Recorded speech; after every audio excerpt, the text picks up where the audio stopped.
আ আ আপনারা জানেন যে ইতিমধ্যে আমাদের দলের ভারপ্রাপ্ত চেয়ারম্যান জনাব তারেক রহমান ২৫শে ডিসেম্বর বাংলাদেশে তিনি স্বদেশ প্রত্যাবর্তন করেছেন। এটি নিঃসন্দেহে আমরা মনে করি বাংলাদেশের গণতান্ত্রিক অগ্রযাত্রার অঙ্গীকারের জন্য এটি একটি ইতিবাচক ঘটনা এবং বাংলাদেশের রাজনীতির জন্য এটি এক ধরনের রিমার্কেবল একটা ইভেন্ট বলে আমরা মনে করি। স্বাধীনতা, সার্বভৌমত্ব এবং গণতান্ত্রিক অগ্রযাত্রায় একটি নতুন মাইলফলক রচিত হয়েছে বলে আমরা মনে করছি। এবং জনাব তারেক রহমান গত ২ দিন ধরে ঢাকার বিভিন্ন আ স্থাপনা বা গুরুত্বপূর্ণ অনেক স্থাপনায় তিনি পরিদর্শন করেছেন।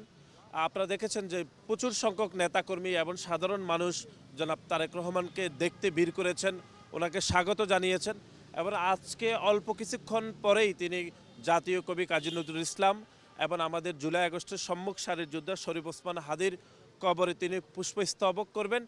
ইতিমধ্যে ঢাকা বিশ্ববিদ্যালয় প্রশাসন সকল সব কিছু তারা অ্যারেঞ্জমেন্ট করেছে এবং বাংলাদেশ জাতীয়তাবাদী ছাত্রদল, ঢাকা বিশ্ববিদ্যালয় সহ সকল ইউনিট জনাব তারেক রহমানকে স্বাগত জানানোর জন্য জাতীয় পতাকা হাতে একটু পরেই সবাই দাঁড়িয়ে যাবেন।